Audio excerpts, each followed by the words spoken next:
келмейді, қанатым бар. Қанатым бар күмістен жаратылған. Сәби болғым келеді, сәби болғым. Бұл өмірден хабарсыз жаңа туған. Сәби болғым келеді, сәби болғым. Бұл өмірден хабарсыз жаңа туған.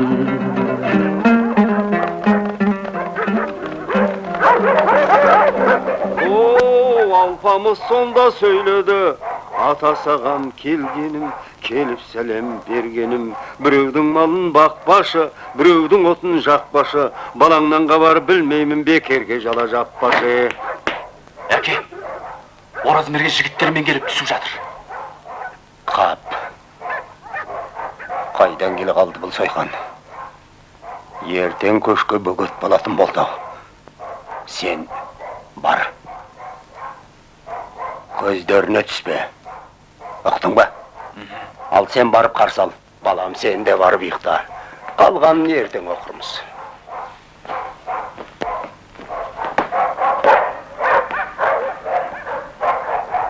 Ассалаумағалейкум, Дос Мұхаммед би. Уағалейкумассалам, батыр. Жоғары шық. Қызым шешеңе барып айт. Қонақ келді де. Төрлі тораз. Бұл үйдің қонағы босағадан қайтып көрген жоқ. Шыға тұрыңдар.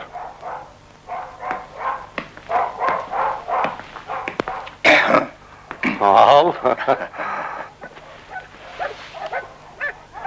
Туған жеріңе соқпағалы біраз вақыт болып еді. Жол болсын. Жолым болар-ау, би аға. Өзіңізде ел ағасы қол ұшын берсе. Иә, бейім тайыңды айт отыр. Айтсам, туып өскен жерімізге үлкен қатер төніп келеді дейді. Мен келген жақта осындай қауесет көбейіп кетті.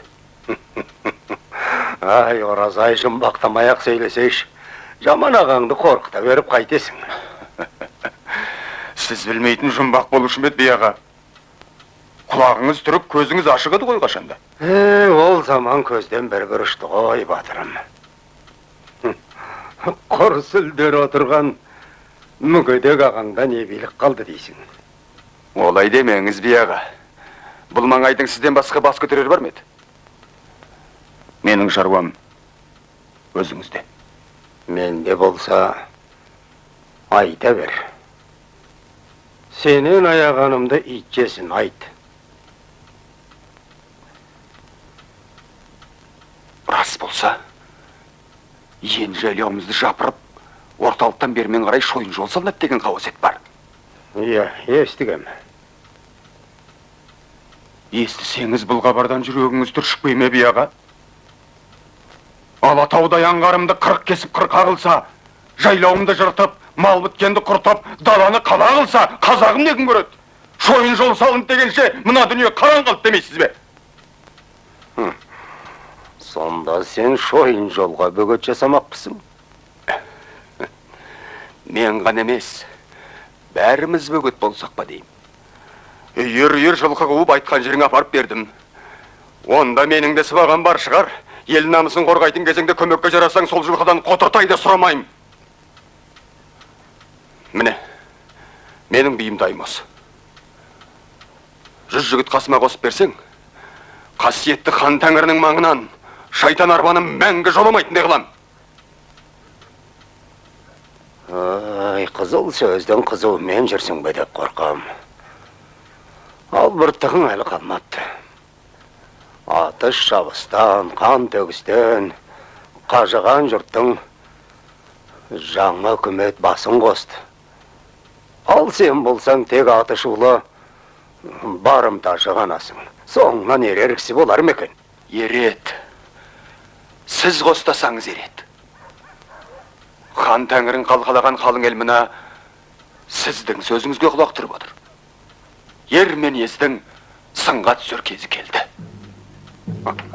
Ай, батырым, қалған әңгімені ас ішіп, ақылы жиып алып жалғастырсақ қайтып.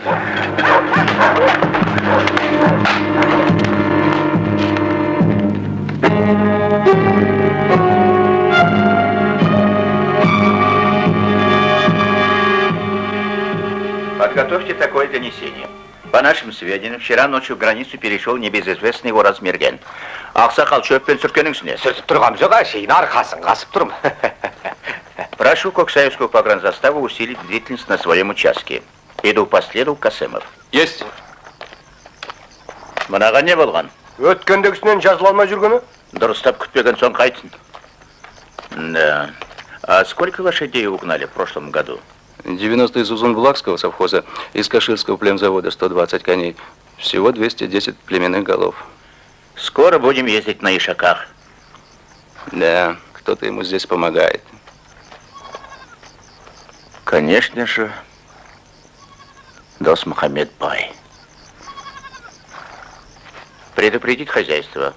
Пусть усилит охрану табунов и вооружат табунщиков. Выступать будем через полчаса.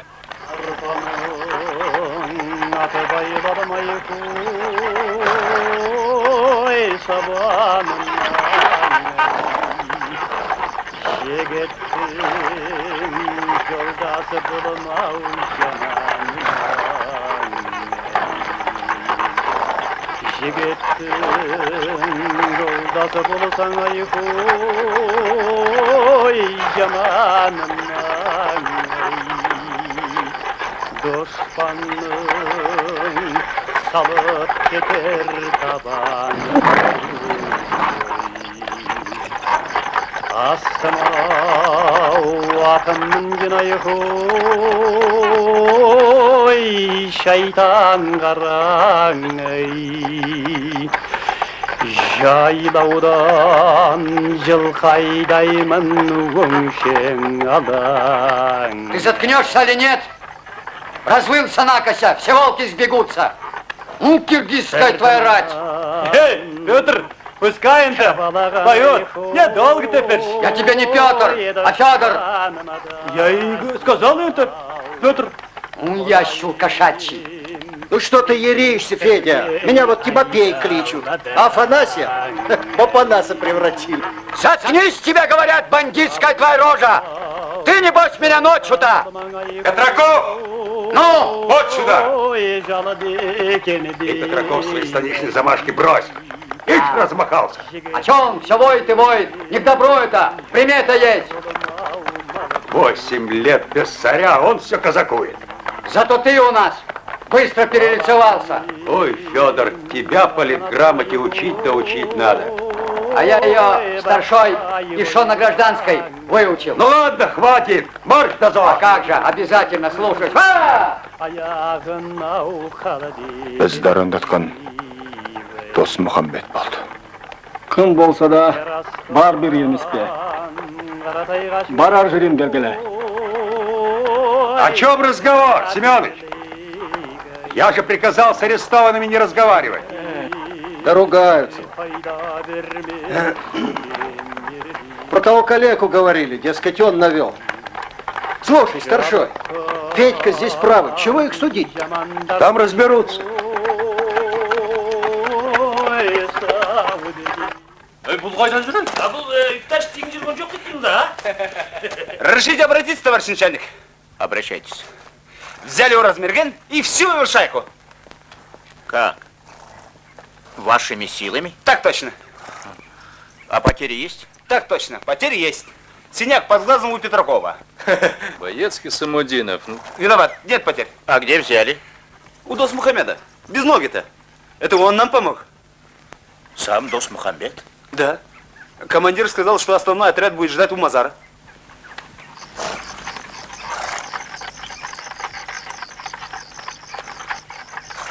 Никого нету, старшой! Вот этот тут в Мазаре прятался.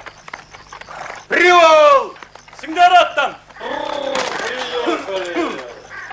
Эй, а это доғарсай жатыңды. А я что делаю? Ey Selim. Selim ey. Құдықтың суы тартылып қалған жоқ екен, қараш. Бар, су бар. Ата бабаның аруағына бағыштадым. Аллаху акбар.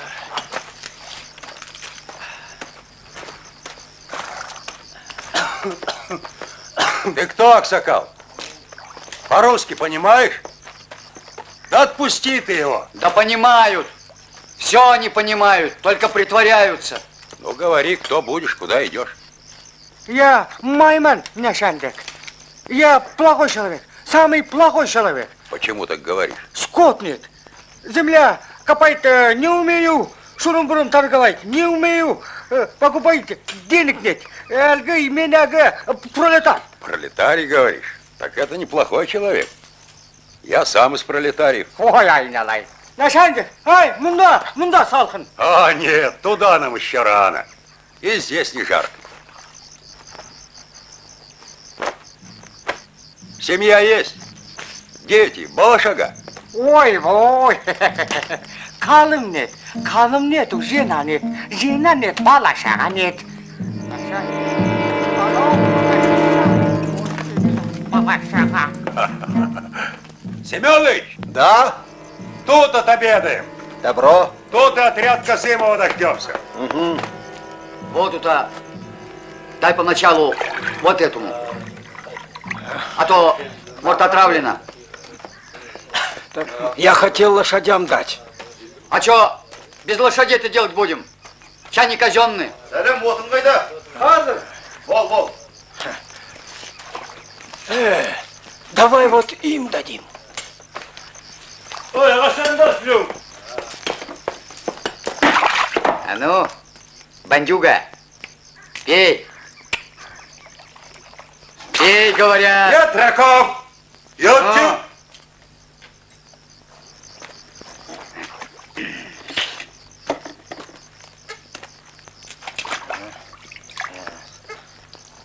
Ишь,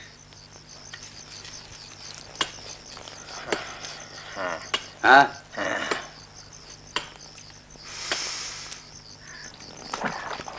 Глянь. Ну все, сейчас загнется Серикбай.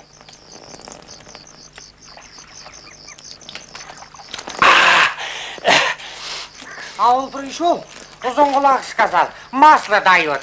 Рахмет, Серикбай. Айран дает. А? Ай, Чистый лед. Дай, наливайте я. В другой аул поеду, что видел, скажу. КамАЗ дает. Насадик, народ все хочет знать. Кто родился, кто умер, кто кабыл урлады. Майман все знает. Давай сюда. Халай. Geçer. Чё? Серикбай, давай меняться. Ты мне лепешку, а я тебе сало. Петраков! Чё? Йотчу! Это я пошутил. Колокольников, подмени часового. Да чего бояться в мирное время? У милиции мирного времени не бывает. Видел голубчика? Да это последний. Ну дай то бог. Начальник, Майман не убивал, не воровал, не женился. Он совсем плохой. Плохой, но не глупый. Глупый, кто против власти идет. Это толково.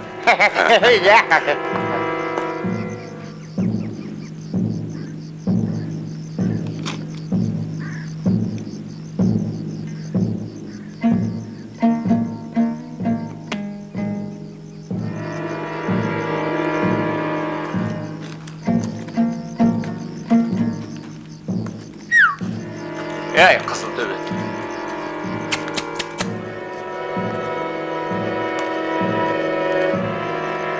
Я щур.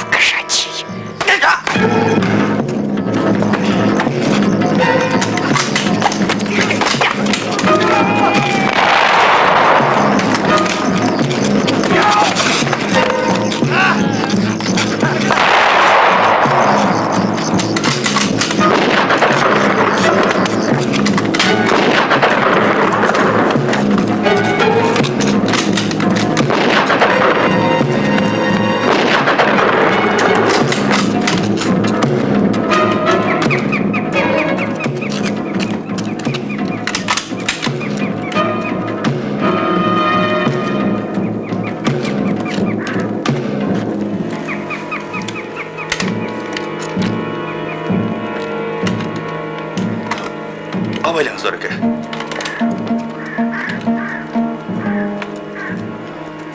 Сейіт, Орекеңнің атын ерттедің бе? Ерттедім.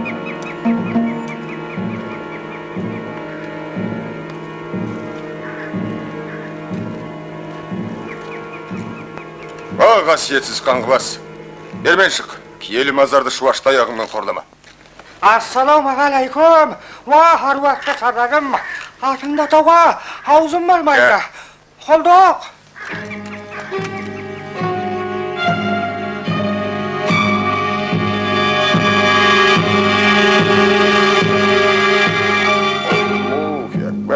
Ел қыдырған мұсафір едім, аруақты сардарым.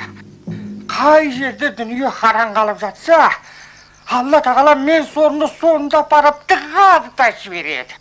Жастайымнан жетім едім. Мына жетімнің зары бар ғой, Құдайдың құлағына тез жетеді дейді ғой. Сен үшін күніне 5 дүркін Аллаға құлтық етуге бармын, сардарым. Ғұмыр жасыңды ұзақ қылсын, қаңғыбас, майман. Иә, тағы да кімдерді Қытай қалып қашпақсың? Бұл жаққа атысын салмағаныңа көп болып еді, сені кім шақырды? Ой, аруақты сардарым-ай, оны сұраққа айтесің. Тірі пендеге тілімде зияны жоқ, қаймана қазаққа қайрым еді. Кім біледі, аруақты сардарым, күндердің күнінде тұл жетім, сенің де бір керегіңе жарақталар. Мен үшін бар ғой, ел шеті жоқ. Шекара жасайтан мақтылар ғана, жалғыздың жара Құдай. Шер суымыз таусылмаған соң, өстіп, сидаңдап жүре береміз де. О, Ореке, жаңа ғана мына Қыларқан біздің мойын деді. Енді сізді тапты ма? Бауырым, сендер үшін садақа болсам жан пида. Қалған ғұмырымды бесіктегі сәбидей құндақтап тастаса да ризамын. Бәрекелді, бәрекелді. Салтқа жараса бопты да. Бісміллә. Мініңдер аттарыңа. Мұны екеуін қайтеміз. Ореке, ағайын, ағайын. Шеттей бала шаған бар еді. Бесеу, бірінен бір кішкентай, бәрі қолға қарап отыр ағайын. Ореке, рахметі көріңіз. Кәрі әке шешем бар, солардың көз жастарына қала көрмеңіз, Ореке. Басатыңдар ма байқысты?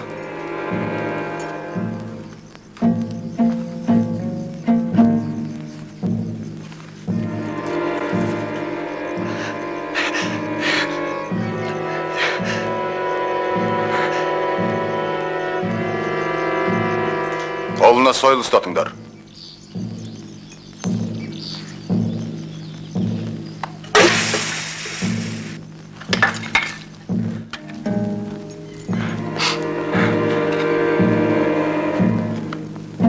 Бала шағаңа жаның ашса, ұрып өлтір ананы. Өзіңді қоя берем.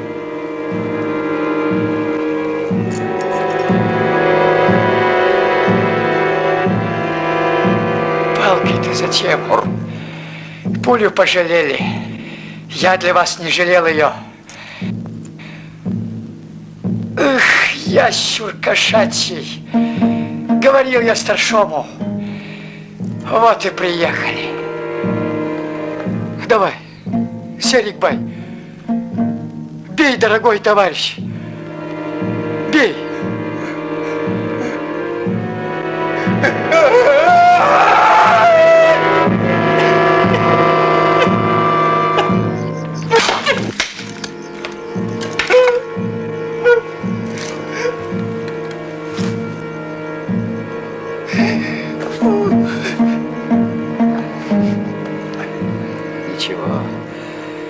Ничего, Серикбай. Вдвоем все-таки легче. Шутил над тобой, прости. Ореке, маған жолыңызды беріңізші. А детей советская власть не оставит. Ореке, тайт!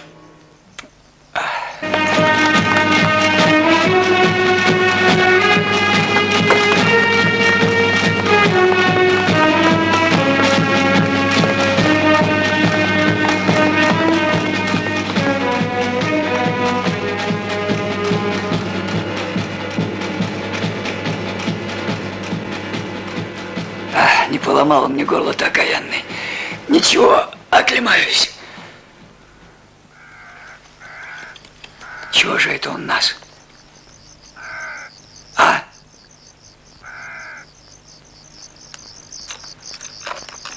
Серикбай. Бог палку наказал, Петр. Но твоя голова смотрел.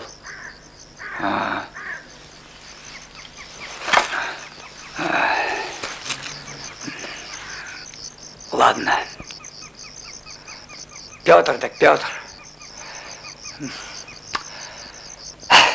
Все равно заново родился. Теперь, Серикбай, ты мой крестный.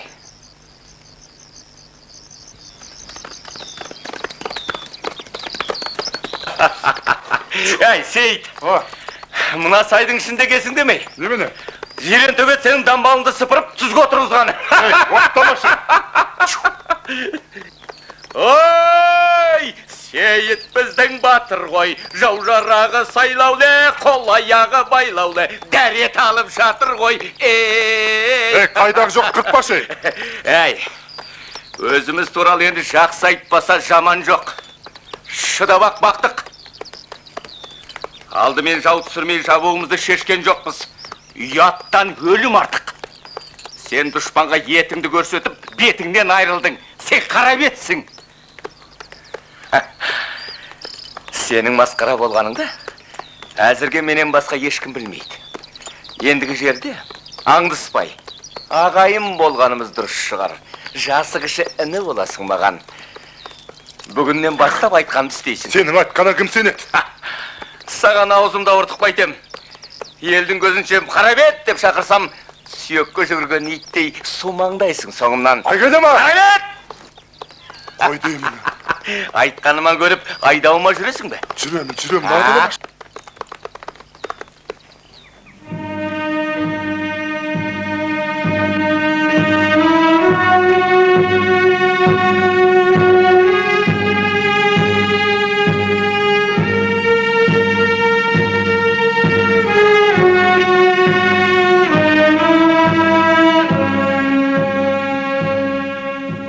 Почему вы живые? Почему не они, а вы?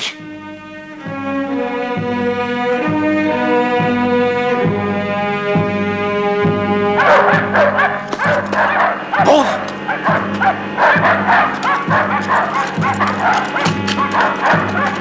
Әке! Әке! Мынау оразмерген ғой. Көріп отырмын. Көздеріне түспеңдер. Маған тиісе қоймас. Онда өзіңіз орған боласыз, әке. Үйге тығылыңдар.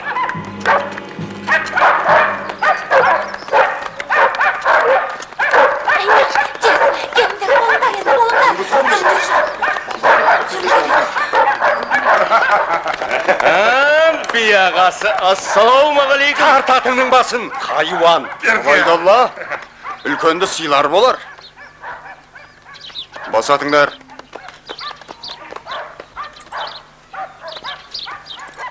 Қонақ күтетінде қол қанат керек шығар.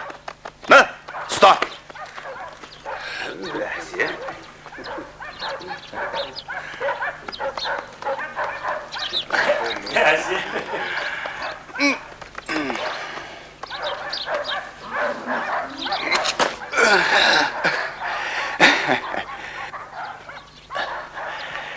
Кешетінде біреу топшымды сындырып кеткені. Сенің қолың емес пе? Кешіріңіз, Оразмерген. Мен тура қасмаңдайдан көздеп едім. Қолымның тайып кеткені ғой. Ай, біздің қазақ кісі өлтіріп отырып та кісілігін сатпақ. Ер шекіспей бекіспейді демеуші ме? Солай ма?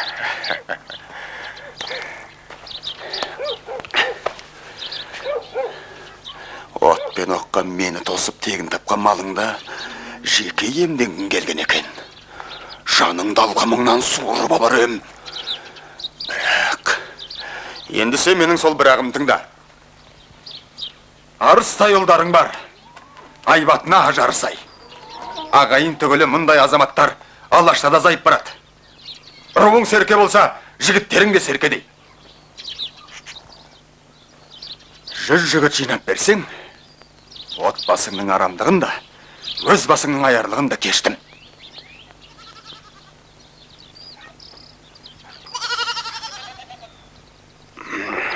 Жігіттерің аттарынан түсіп аяқ суытсын. Біз асығыспыз, дос Мұхаммед би. Мұнда өткізген әрбір сәтіміз бізді өлімге бір табан жақындата түсетін сияқты. Дегенмен дәмнен үлкен емеспіз.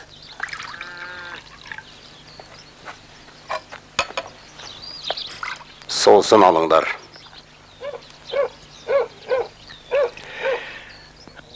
Соңғы кезде талай боздақтан айырылдым. Араға әзәзлар ласты. Ағайын дегенім жау, азамат дегенім жырынды боп шықты. Саған да күнім түскені сондықтан.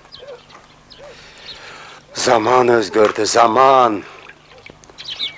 Сен уақытпен тайталасып жүрсің, бірақ оны түсінбейсің. Сатқындықтан да сипат өзгерген. Оның аты бұл күнде басқа. Адалдық азбайды, би. Ай, бірақ арамдық та тозбайды ау. Естуімше кен жылыңа ұлағатты ұстаз деп жүрген көрінесің. Саған айтар бір ақылым, менен артық ұстазды ақырып іздесең де таппайсың. Маған жібер. Қойдан жуас қоңырыңнан азу алты қарыс арлан баттайын. Қозысы қасқыр болса, қойдың сорыда. Сөзге тоқтаған жұрт едік. Сөзімді сертте бұғарсың. Сертіме сенсін десең, серік қып бос ұлыңды. Қане, жолға әзірлеңдер баланы. Үйді жоқ еді, нағашыларын аралап кеткен.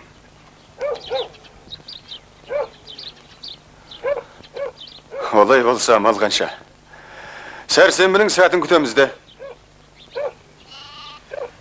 Бір сүгіні түнауа, кен жолыңды Қаратасқа апарып саласың. Бұл бір. 100 жігіт жинасымен үлкен ұлыңды бас қылып маған жібересің. Егер сыннан сүрінбей өтсе, кен жеңді қайтарып берем. Мейлі. Айтқаның болсын. Дегенмен Көнебейдің көшелі сөзін сен де бір тыңда. Мен бұл елге төрелік еткелі талай жерде ақтығыра ақмақты дана етіп те көргем. Опық жолға ұлтармайтын ой керек. Ал сені қинаған тар соқпақтың уайымы. Ол соқпақтың алды ор.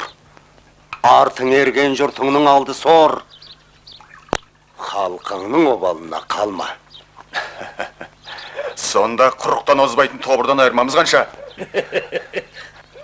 Есіңде сақта, дос Мұхаммед. Мына жатқан даладан хан тәңірі қаншама биік болса, ер менездің, көсем мен тобырдың айырмашылығы да жер мен көктей. Хан тәңірінің басына тұлпардың да тұяғы тиген жоқ. Ал мына қу даланы шошқа кеш шошқада таптап жүр. Асқайрыңдар. Бұл ошақтың ырысы сарқылмасын. Әумин.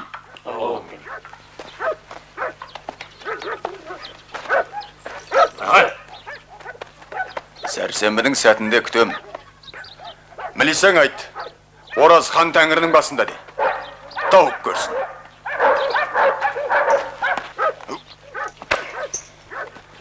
Тартыңдар.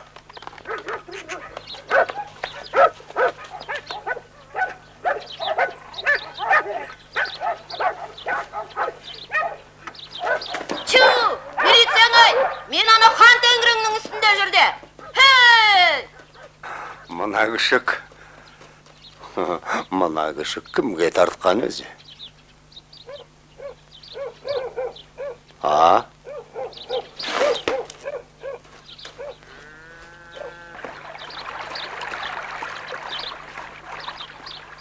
Тоқтаңдар. Бұдан әрі нөкер екеуміз кетеміз. Убайдолла, Жылқыны алысымен көк сайға құлатарсыңдар. Өздерің аялдамай Қаратасқа тура тарт.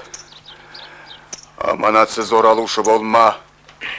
Бізді өзің білетін үңгірден табасың. Әміріңізге құлдық үреке. Барыңдар.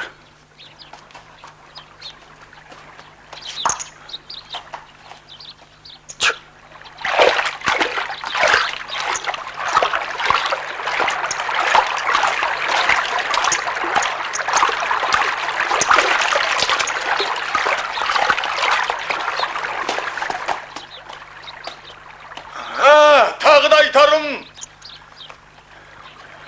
Ауызда бірлік болса, баста береке де құралады. Сендер менің өзөгімсіңдер. Осынық. Айтпақшы қанжыған басқа айтпасын.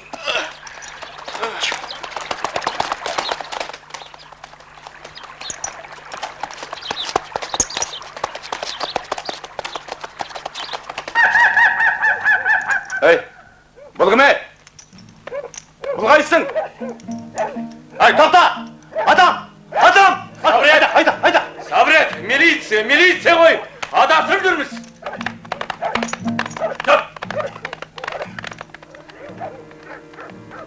Мен барып біліп қайтайын. Жат Ақтөс! Ол кімнің жылқысы? Қараша совхозныкы. Асыл тұқымды жылқы бағып жатырмыз. Мына сендерге сәйгіліктер баптаймыз. Ой, бәрекелді! Қораңыз! Аттардан! Ей! Аттарды көтеріп айтады! Ой, кесімді қоп кетті! Ой, аттай! Әкеліп көзі! Ой!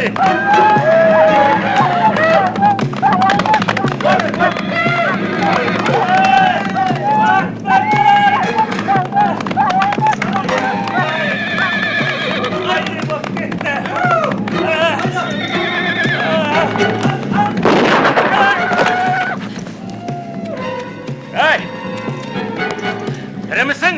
Аяғым көтертпейді. Аяқ бас емес. Басың аман болса болды да. Бүткенше басыма тигені жақсы ғой, сорпы сәрсен. Сен алдымен өзіңді ая. Ана көтеремгімінде аулыңа тай. Енді сенің қажетің жоқ. Аузыңа ие бол, білдің бе? Сорпы сәрсен, ай.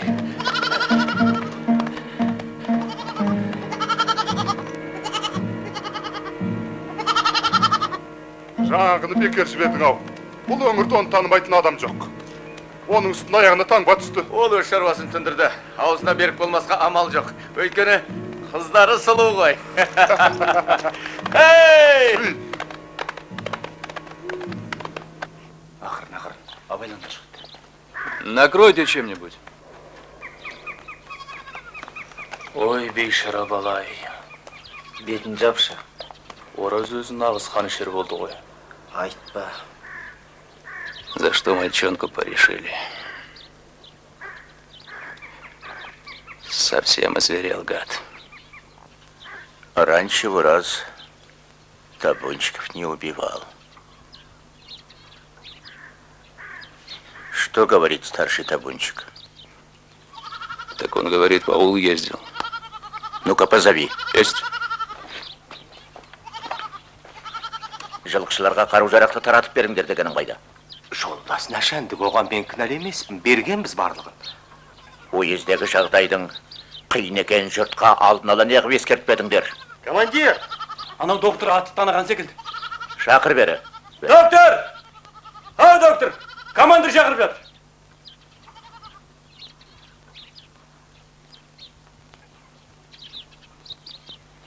Разрешите? Водите. Ну что?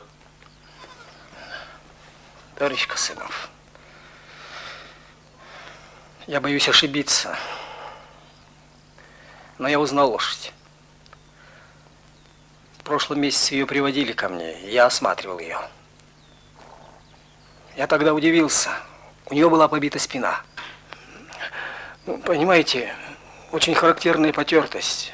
Очевидно, лошадь валялась, а ей не протерли спины и оседлали. Репьи остались под попоной. Имя помните? Да. Но неужели он мог? Он всю жизнь батрачил. Bismillahirrahmanirrahim. Alarke, işiniz, senip işiniz. Taudun mayı, öte şipalı deri, әсіресе sınıkka dava. Bismillah. İşiniz var, işiniz. Şipa bolsun. Buған сенуге болады. Бұл дүниеде тек адамға ғана сенбеу керек. Кімді айтып отырсың? Досмұхаммедті айтам да. Мен Досмұхаммедке емес, ел дәстүріне сенем. Менің білімше, қол бастаған ардагер өзінен басқа тірі жанға сенбеу керек. Ал сіз болсаңыз, жас баладай көрінгенге ағыңыздан жарласты жүресіз. Ай, нөкер, ай. Сен өмірге өгей баладай көз астынан қарайсың. Досмұхаммед терең адам. Бала кезімнен баулыған ұстазым. Қайдам. Өсекті көбейіп кетті. Ол қандай өсек?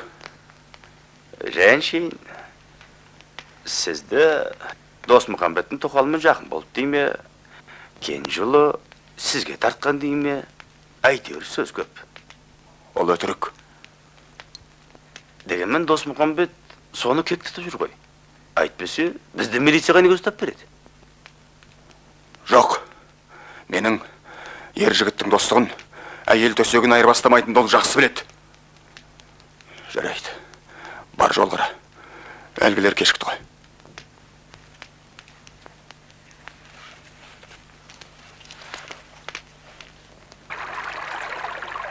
Түн ортасы ауып кетті. Енді келмейтін де шығар. Кері қайтсақ қайтеді? Құр қол қайтасың ба сонда? Оған біз кінәлі емеспіз ғой. Кім кінәлі екен белгілі. Алдайтын адамды тапқан екен. Аманатсыз қайтуға болмайды.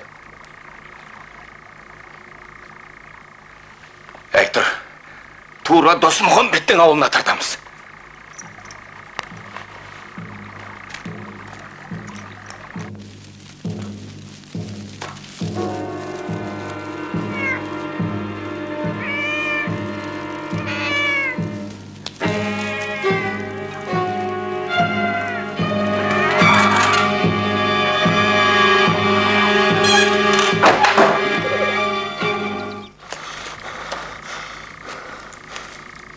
Тірі жан жоқ. Жоқ алай. Жұрты ғана жатыр, көшіп кетті. Жайлауына көшті керек. Сезілем. Ол жайлауды мен білмеймін. Бір дүркін опастық жасағанға екінші қайтып сенбе. Мерген мүлт жібере бастады. Қыран санатан тайса, тасқа соғылатты. Ей, ұстазыңды ғайбаттауға қалай аузың барады? Мерген қателессе, бар өнерін сарықты деген сөз. Оны көріп те жүрміз. Қап, 2 күн бойы көзілмей жүргенде. Досмұхаммедтің жайлауын қапан жақсы біледі. Туысқаны ғой. Тұр, жүр сонда бар дем алармыз. Әй, кісілік саған қаятаңнан қалып еді. Мен шешем.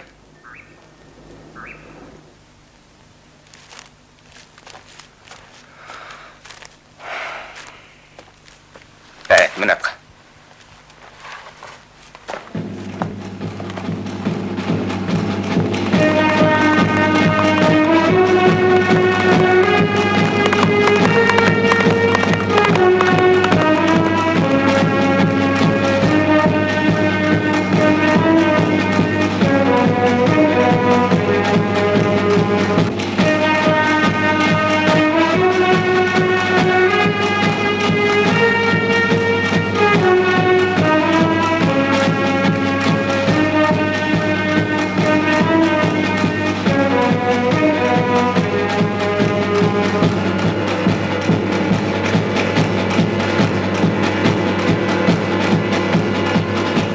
Он не убежит. Разрешите, я приведу его. Идите.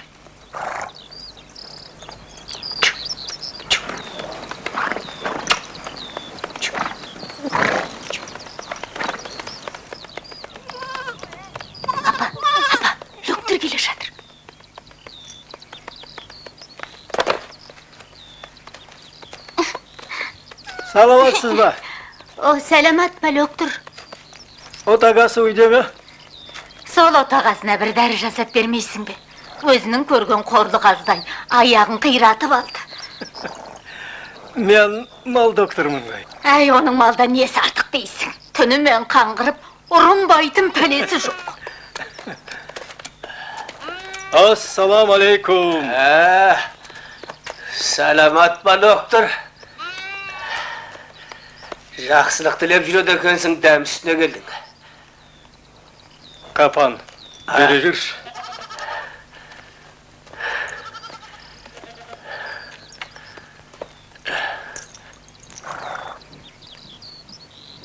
Анау сайда сені жігіттер күтіп отыр.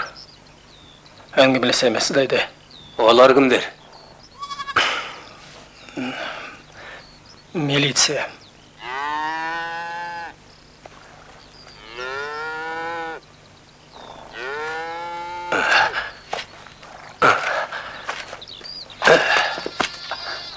Капан, жаяу жүре алмасан, менен атымамын.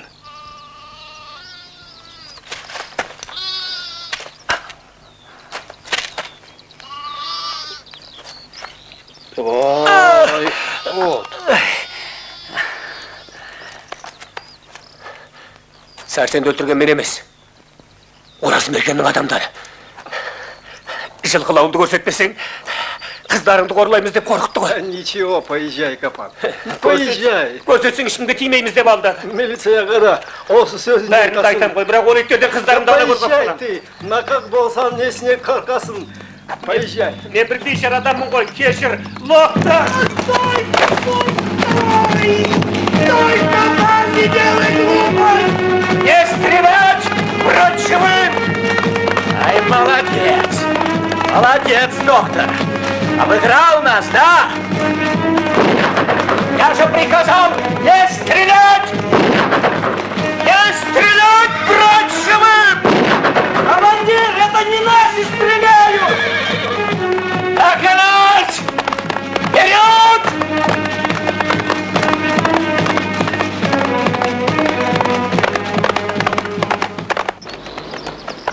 Ahmanlar! Ahmanlar! Мен емес өлтірген! Мен емес! Мен емес! Өлтірген оның Ораз Мергеннің адамдары! Опасыз. Қасық қарымды қия көріңдер. Айқайлама. Досмұхамбет қайда? Ормансайда. Оның киек қонысы бар. Ол қай жақта? Оны мен көрсетпесем таба алмайсыңдар. Бұғындар, бұғындар!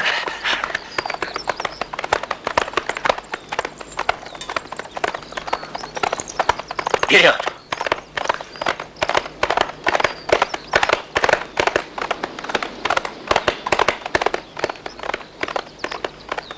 Қуғыншы Қасымовтың өзі екен ғой.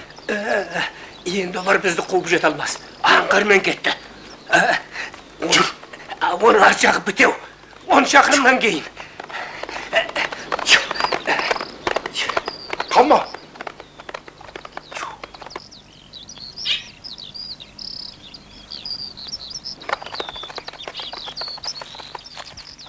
Они что, на небо взлетели? Тауға ертеректе көтеріліп кеткен ғой. Раньше поднялся, а это на гора, я. Поехали обратно. Поворачивай!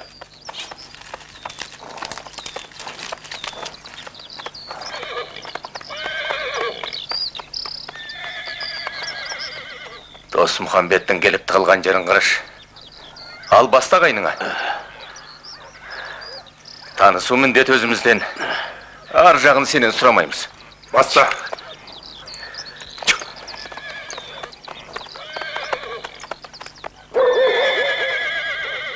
Кенжең баланың көркем екен Байеке. Маңдайы жарқырап тұр. Менікі емес жылқышының баласы ғой. Иә, сапар шегі алыс па? Алыстың аты Арғыбет. Отырған орнынан су шықты ма, Байеке? Әлде Арғыбеттегі ағайындарыңның амандығын білмек пең? Әй, үлкенің алдында бұл қайырбан. Өзіміздің ата қонысымыз қашан келсек те бізді жатырқамайды. Байлықтың біздің қолдан қашқаны қашан. бәрін кедей-кепшікке бөліп бергенбіз. Аққа жармаған ағайындарға бөліп бердік те. Жасыра тұрудың амалы ғой. Білеміз. Кедейдің бірі мына қапан ғой. Жарықты. Сіз кен жолыңызды Ораз Мергенге аманатқа қалдырмақ едіңіз, бірақ сол баланы көре алмай тұрмыз ау? Ағайындар да аралап кетіп еді. Әлі орала қойған жоқ. Ағайындар атаяғынан алыс емес шығар. Жол сістесеңіз барып та қайтамыз. Арғы бетте. Үйде ересектермен қызым ғана естиярлар аманатқа жүрмейді. Қызбай қыз дәстүрде де әдет ғұрыпта да жоқ. Қайда барсан қаптаған аламан. Сақтықта қорлық жоқ деп, көзден таса жібергенім рас. Мына қызың 2 жылдан кейін дәулетіңе 2 үйір жылқы қосайын деп тұр ғой. Япырай, осындай қызғалдақ қорайдың арасында қалай өскен? Ей, көзіңнің құрты түседі. Онындары қашырға қара. Мына имансыз жұрттың аузынан пәтуа кетейін деген екен. Айтпа. Заман ай десеңші. Қой, ес барда ел таппасақ болмас. Ана ақсақ туысыңды тастап кетеміз. Сендерге аманат болсын. Ал Байеке, Ораз Мергенге қандай сәлемдемелерің бар?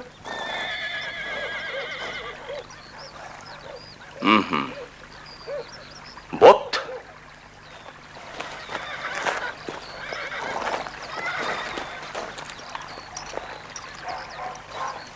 Ана қаңғыбас шал тіміскіп тегін жүрген жоқ.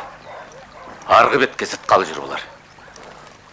Тыныш тірлік. Ал қапан, көріскенше күн жақсы болсын. Асығыспыз.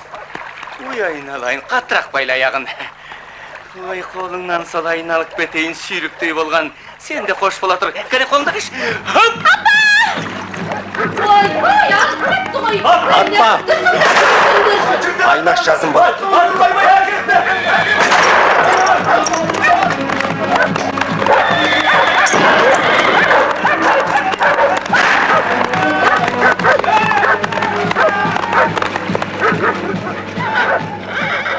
Ай, қапан! Қашаннан бері бидал түйенің бәрі сенікі болып еді. Оның несін сұрайсың, Байеке? Түйен көріске сыймай жатса да саған мал қайғы. Алмаған шаң қайғы. Кешіріңіз, отағасы. Жаманның ақылы жау шапқанын кейін кірет деген. Яна өз балам дей салсаңыз, кенжеңіз дола түстеп танымайтын еді ғой. Хабар деген ағай. Құлыным, әкпеңнен айырылдық.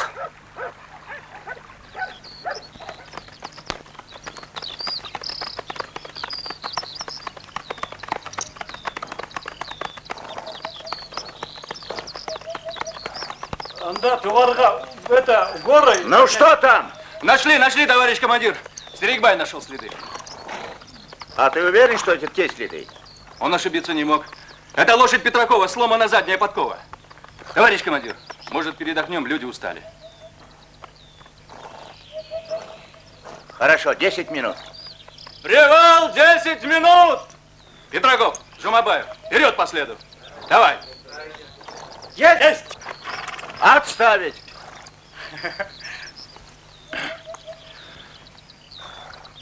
Семенов, Хасенов, вперед по следу. Есть!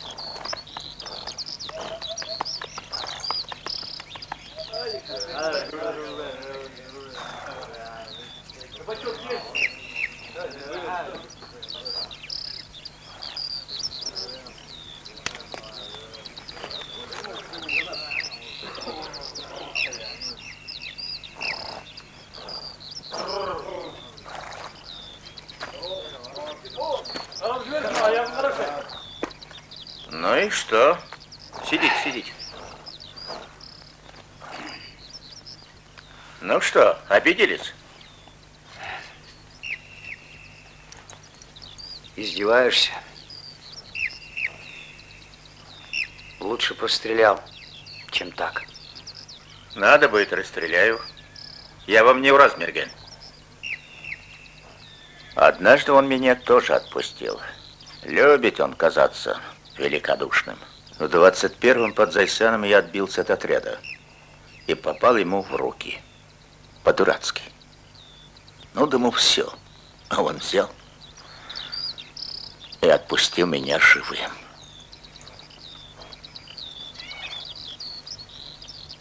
Я. Никогда себе этого не прощу. По коням!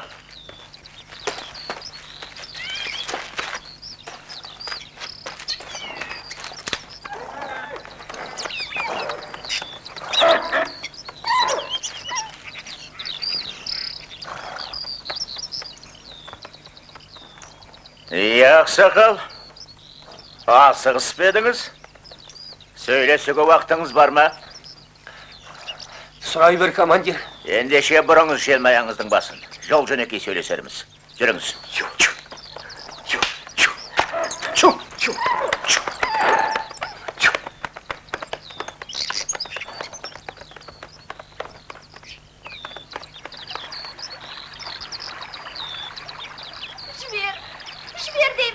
Қой деймін, болды енді. Қойсаңыз, су салқын тамағың ұрып қалады. Өй, мұнан ая. Әй, мұнан алшы, әбден шаршап. Майдалла, аттар да шаршады, біраз осы жерде демалсақ қайтеді. Мен шаршамаппын ба? Ай, тоқта! Тоқта, ұстаның!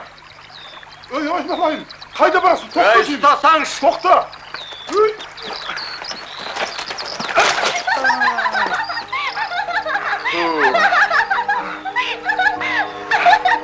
Ой, қорбаңдаған байқұс.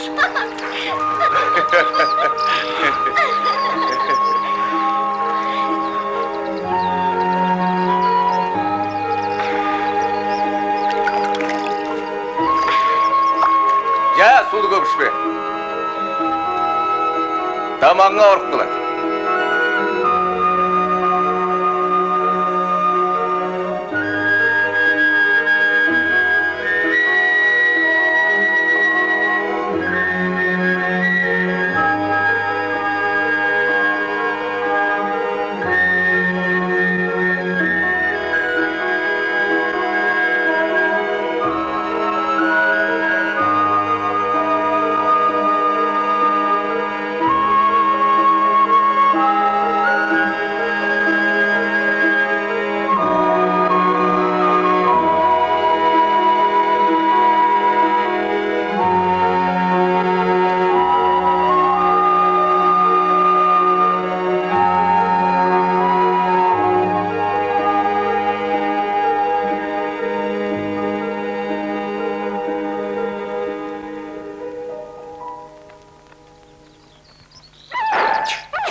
Түйенің жаны сіреген жарықтық. Обал болды ғой бешараға.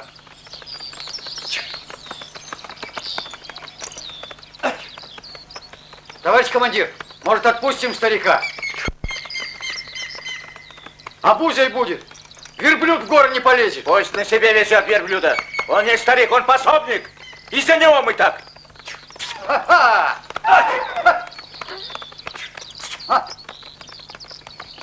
Шерик-бай, это, наверное, вчерашний. Наверное. А енді вот твой конь. Это... Жолдас командир! Біз соңына түскендер тағы тауға көтеріліп кетті. Ал мына қойнаумен бір жыл қайда өтіпті. Кешегі совхоздың жылқылары болса керек. Қайтеміз? Әй, жыл қайдаған адам қанша? Шырағым ең болмаса менің жасым үлкен. Әй демей атымды ата. Bir қора баланың әкесімін ғой. Адамды қинай бергеннен не түседі? Жылқының соңында қанша адам бар дейін? Бары жоғы 3-4 адам. Ораз мергенді көрдің бе? Неше рет айтам, көргім жоқ дедім ғой. Мені аямасаңдар да, мына хайуанды аясаңдаршы. Түйемнің табаны тасырқап қалды. Одан әренді баспайды. Адамға билік берсең қасқырдан да жаман деген сөз рас екен. Хайуанның жазығы не? Балашине! За табуном!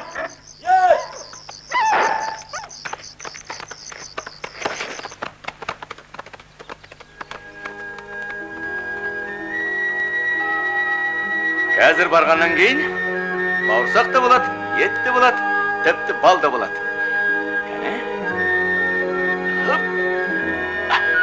кішкене шыдайды. Мені неге алып қаштыңдар? Маған қайсың үйленесің? А? Әлде сен үйленесің бе? Жоқ, қорықпа. Қалың мал неге төлемейсіңдер? Қалыңсыз қыздың қадірі болмайды. Ке дейсің, а? Бишарамыз. Ол да мен де бәріміз де бишарамыз.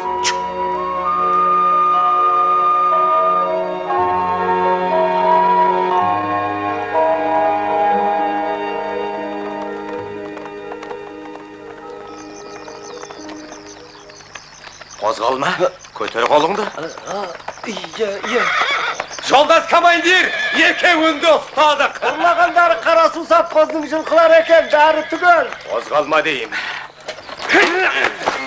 Тоқта! Тоқта деймін, тоқта! Эй, атпа!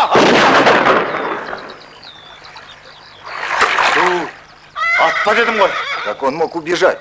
Так, в засаде остаются 4, остальные в ущелье. Быстро!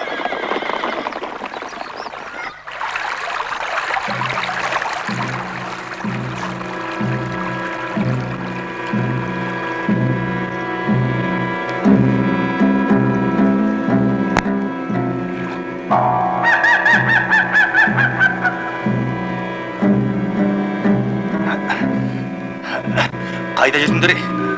Орекең шыдамы таусылып әрең отыр. Неге сонша кешіктіңдер, а? Оның есесіне олжалы қайттық. Сейтке көмектес. Ұйқысын бұзып алма.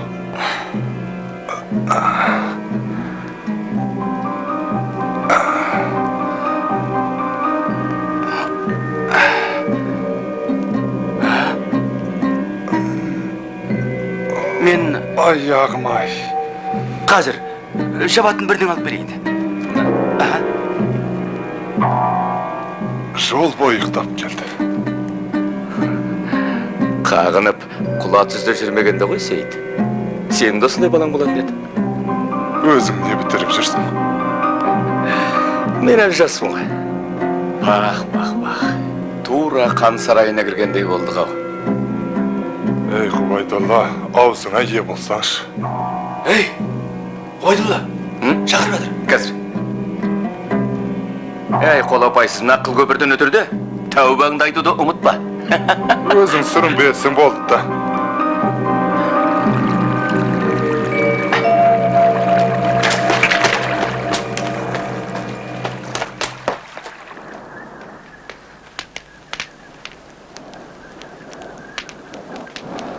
Солай де, Ғұбайдолла. Қолыма бұғау, аяғыма кісен салдыңдар-ау. О заманда бұл заман, аманатқа қыз алғанды қайдан көрдің? Салтты бұздыңдар. Бүкіл серкәулетін маған қарсы қойдыңдар. Бір қыз үшін 100 жігіттен айрылдық. Енді шойна қасқыр, құмай тазы боп шалады. Сен маған қаралы хабар әкелдің, Ғұбайдолла. Тақсыр, күн ертең ораз мерген қыз ұрлауға кірісіпті деген лақаптар айт. Соң маған кім сенеді, ұрыға ұлын кім қимақ? Тақсыр, қызын қайта барып береміз. Менің кір шалған абыройымды кім қайтарып береді?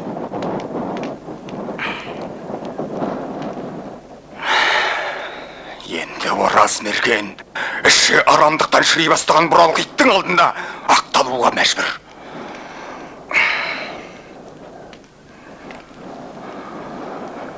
Иманыңды оқы, Ғұбайдолла. Тақсыр, оқы.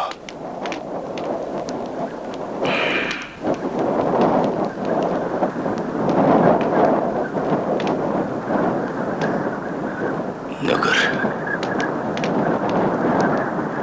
Қобыла қай жақта?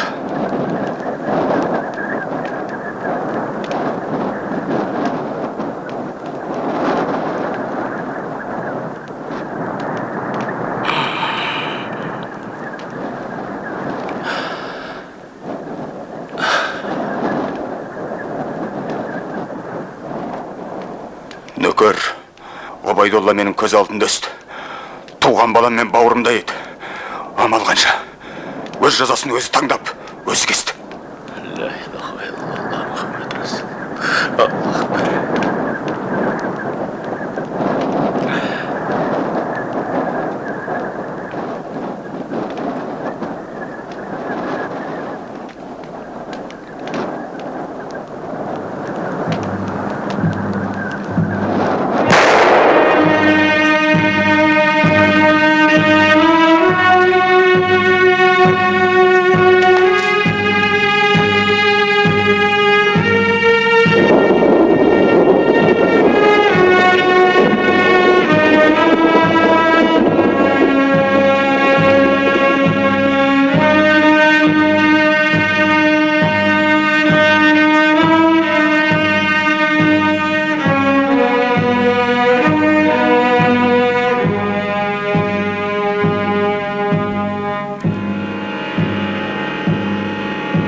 Құралайды көзін атқан ұлы мерген атың бар. Қолың мүлт кетпейтінін мен енді ғана түсіндім. Жендеттің қолы әрқашанда қалт етпейді. Иманыңды оқы, Сейіт бауырым. Мен оқып қойған, қайталап жатудың қажетіне. Алланың атын ауыз қалуға сен қашанда салақ едің. Ғұбайдолла қайда бар. Егер жаратқанның пендесі бұл фани жалғаннан, сендер сияқты қасқайып өте берсе, арман жоқ. Мен сенің адалдығыңды әлде қимай отыр. Қасымда менің кім қалады? Ел жұртымыз қарақшы болып күн кешіп, қарақшы болып өтті деп ойламасы бопты да. Ұмытпаспын. Айқасар жау о дүниеден де табылар. Адал серік онда да қажет. Мақұл бол, батырым. Қош бол, Ореке. Қош бол, Нүкәр.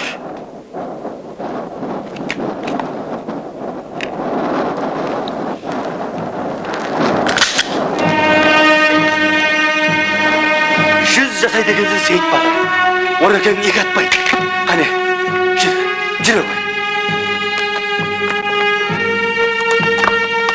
Нөкер, Ғұбайдолланың анасына 20 жыл қайдатуды ұмытпа. Қан төгісті қапы кеткен баласының құны де.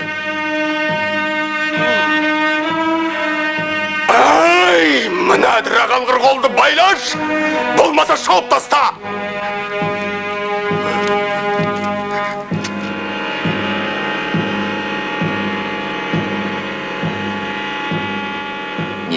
Не спать, ребятки. Отдохнем, когда Розмергена поймаем. Я жігітім? Біз о бастан-ақ екеуақпыз. Ораз батырдың қайда екенін білмеймін. Жылқыға өзі келе ме, әлде басқа біреуді жіберем, ол жағы беймағылым. Мыңбайды ғой ат тастадыңдар. Байғыз Мыңбай. Жылқыларды қайтарып берек деп жалбарынып еді. Осының керегі қанша? Ертелік ұрласақ Қытайға өткізіп ақшасын алып үйімізге қайтатын едік.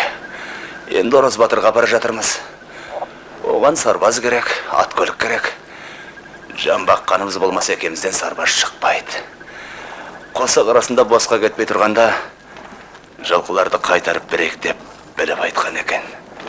Марқұм. Трофим, сколько свежих коней можем заседлать? Из табуна, что ли? Так они еще под седлом не ходили. Их не поймаешь. Подайте кто-нибудь воды. Вы бы поспали, товарищ начальник. Рано еще, рано.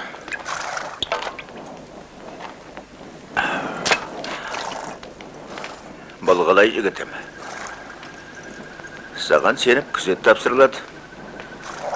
Ал сен болсаң тырқиып ұйықтап қаласың. Соның жөн бе екен? Ұйықтап сені қарап асты ма? Воронин! Я! Нургазиев! Оу! Смените дозорных. Смотреть в оба. Ясно? Понятно. Есть. Есть.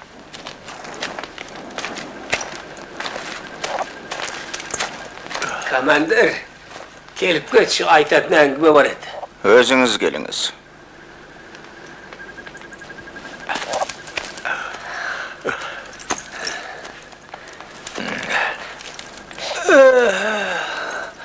Әуелгі перзентім ұлы өт, тоқтамады. Тірі болса сенімен таласар ма еді. Онан соңғысының бәрі қыз. Түсіндім. Бірақ сізді әке деп атай алмаспын. Сіз қазірдің өзінде өлімге ұшырап бұйырылған адамсыз. Үлкен ретінде сыйласаң бопты. Сөйлеңіз. Ораз мергенді бұл жерден бекерге күтесің. Қазір ол бір болса сол Досмұхамбеттің жайлауында. Оны сізге кім айтты? Өзіме? Онда бізді неменеге тентіретіп әкелдіңіз мұнда? Мұнда да біраз адам қалдыр. Кім білет, алда-жалда қалғандарымен Досмұхамбетке жөнел. Оқтыңыз ба? Бұлай ғой, анау Досмұхамбет баласын тастап кетпейді. Аманатқа қазақ қыз алмайтын. Оқтыңыз ба? Ораз оның қызын қайтарып беруге тиіс. Петров. Да. Подойди сюда. Я слушаю вас. Сколько у нас верховых лошадей? С заводными 4. 4 свежие, товарищ командир. Останешься за меня. Задашь ясно. Хорошо. Замаскируйтесь и ждите. Крайний срок 3 суток. Потом вернетесь в совхоз, если не дам знать. А вы, товарищ командир? Я последний раз поверю этому отцу детей. Прежний Ораз Конократ пришел бы сюда, угнал бы табун и за кордон.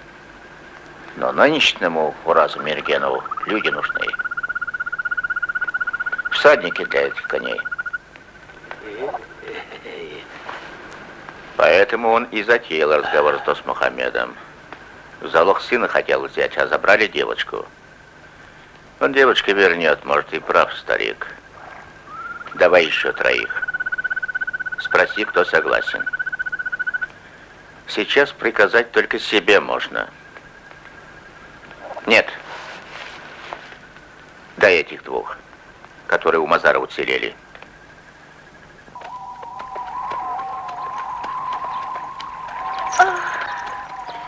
Құбайдулла ағатайым қайда? Ұйықтап қалды Құбайдулла. Ұйықтап қалды. Біз қайда барамыз? Ауылға барамыз. Сіздің ауыл. Амақай! Амақай! Әні біздің ауыл. Әні? Айнаш, онда сен бара бер. Егер ауылда бөтен адам болмаса, қызыл камзолыңды киді қайта шық. Бөтен адам дегендерің кімдер? Танымайтын адамдардың бәрі бөтен. Бөтен адам болсашы? Онда камзолың шешті, көйлек шық. Бұдан басқа камзолдарым да көп. Атлас жібек, сол камзолдарымның бірін киіп шығам олай болса. Бізге қызылы ұнайды. Егер қызыл камзолмен шықсаң, барып қонақ боламыз. Түстенеміз. Бірақ біздің осында екенімізді әкең айтып қойма. Бар тез, бар. Чуй. Чу. Чу.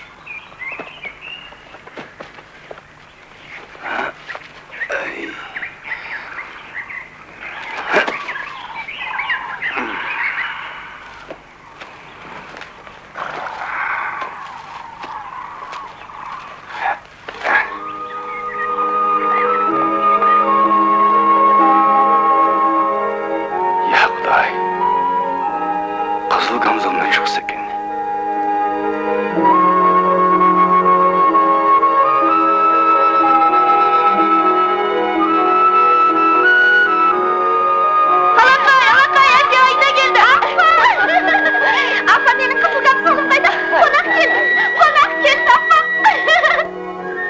большевиктер қызыл түстен неге жақсы көреді екен? Қара тудың соңынан қағылған жүр дерсің бе? Өтен адам жоқ шығар. Кермет аттар да көрінбейді. Апа! Ауылда бөтен ешкім жоқ па? Айну! Әне шықты. Бақ, көктемнің қызғалдағындай құлпыруын қараш. Ақ жүректің қанындай. Ей, қан емес.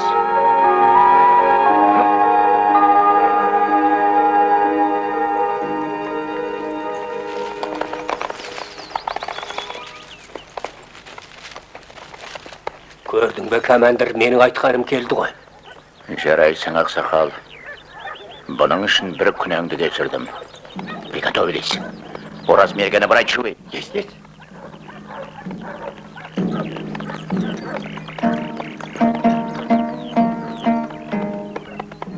Бұл ауылдың адамдары қайда кеткен, не? Аттан түсіңдер. Ореке мен барып байқап келейін. Қажеті жоқ, біз енді қонақпыз. Оу, замандасау, ауылың алыстан қонақ келгенде қайда зытып барасың? Кетші албасты, күйеуім қарап тұр. Тезірек кетіңдер, ана үйде тосқауыл бар.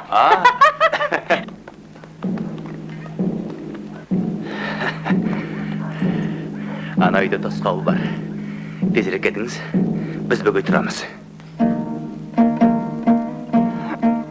Қолтығымнан денем жібер.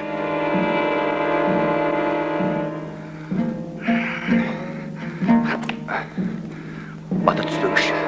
Қапыда кетесіз. Түспеңізші, Батыр. Сейіт, аттан түс. Шаңырақ сыйлау керек қой. Ай, бекер болды-ау.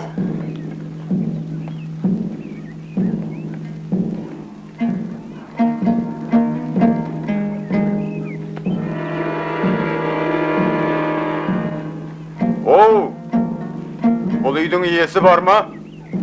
Келетініңді біліп ем, Ораз. Дәстүр сыйлағаныңа рахмет. Бірақ сенің түбіңе жеткенде сол дәстүр артыңа қара.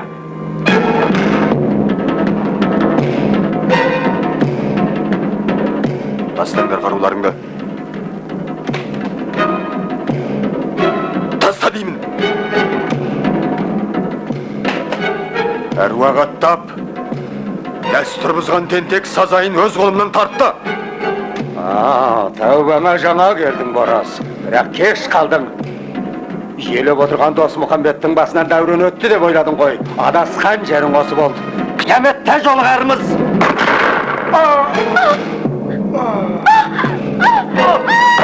Дос Мұхамбет, көзге қан толған ба? Көкейіңді тескен мал болса, қан төкпeye қалады дедің ғой. Ит болмасаң, кінәсіз сәбилердің жүрегін жаралама, кекті жауын бер.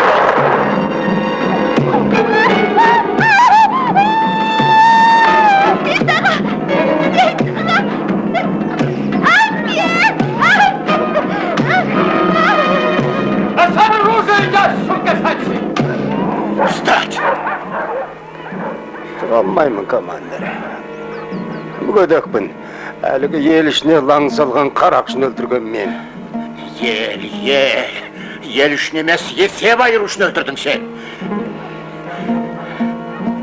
Біреуің ел атын жамылып атақтаңыз десең, біреуің сол елді сатып мал жинадың. Елден садаға кеткір қорқаулар. Құдайым-ай.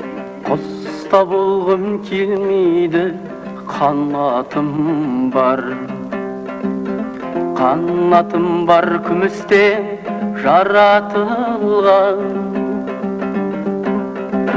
Сәби болғым келеді,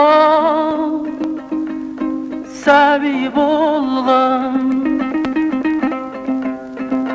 Бұл өмірден хабарсыз жаңа туған. Сәби болғым келеді, сәби болғым. Бұл өмірден хабарсыз жаңа туған.